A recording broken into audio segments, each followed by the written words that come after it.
I don't know what was more annoying in 2025. Gen Alpha brats chanting without context, 6767, like salivating monkeys of the corn ready to be locked in a virtual holodeck, or octogenarian incumbent vampires wearing out their welcome just to teach Gen X mutants how to continue suppressing a political evolution well into the 21st century. Pass the post, not math. Grab them by the plurality, they let you do it. Welcome back to Schu-house Rock, you quirky old bastards and wise teenage pond scum. Today I am teaching my dude something super exciting and radical, how to build your own steampunk flying machine. And now that I have your attention, get ready to actually learn about much needed, overdue election reform! Minnesota House is the lower chamber of the state's legislature. It operates in conjunction with the Senate, the state's fancy pants upper crust chamber, to write and pass legislation.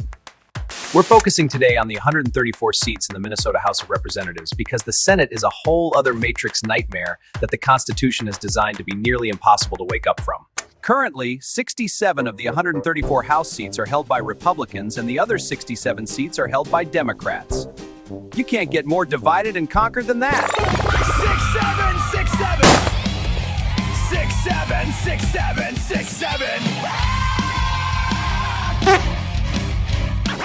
Approximately 82% of these pointless voting districts are considered safe, which is the Minnesota nice way of saying undemocratic. As for the remaining 25 undemocratic House seats in Minnesota, there are some cases where the margin of victory is less than a mere 0.06 percentage point. Each district has roughly 42,500 residents, so that's already no less than 170,000 taxpayers without elected representation after Election Day.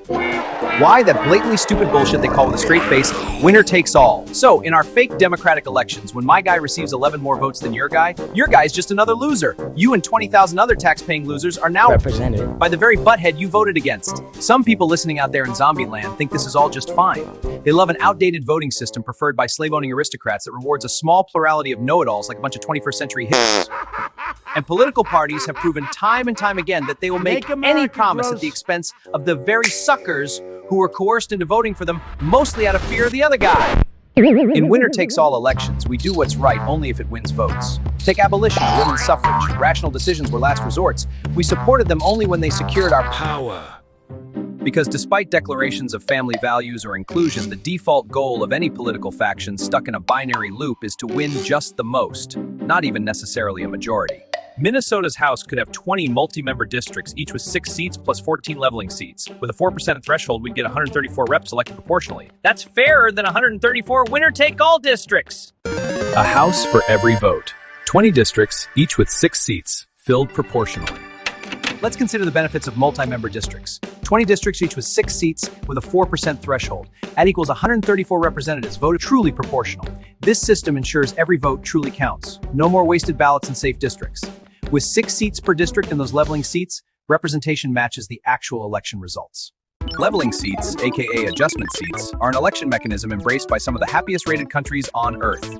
Minnesota's 14 adjustment seats are the giant cherry on top to supplement the 120 members elected in the 20 voting districts.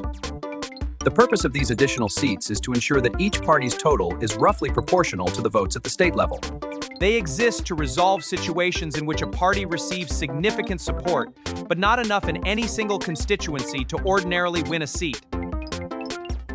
They will also ensure that we keep 134 representatives to maintain the mathematical ratio with our 67-member Senate, because we know how afraid of change the old guard is. A party or candidate must earn more than 4% of the total votes, the election threshold, to be entitled to leveling seats. This way, popular ideas whose time has come can gain momentum without letting a plurality of Nazis take over like they did in Germany that one time. Imagine a Minnesota House with 20 multi-member districts, each electing 6 representatives. Add to that 14 leveling seats with a 4% threshold. This fair system ensures every Minnesota voter's vote will help elect a representative who truly reflects the will of the people. So let's say Minnesota is divided into 20 districts, each electing 6 seats proportionally. To achieve overall proportionality, 14 leveling seats are added, just like foam tops off a beer. The benefits of a Minnesota House with 20 multi-member districts with 6 seats each, plus 14 leveling seats and a 4% threshold are clear. This ensures 134 single representatives are voted in proportion to the voting taxpayers with nothing. So this message is for you people in Minnesota who still have independent thought. I want your right to vote to be something more than a symbolic gesture.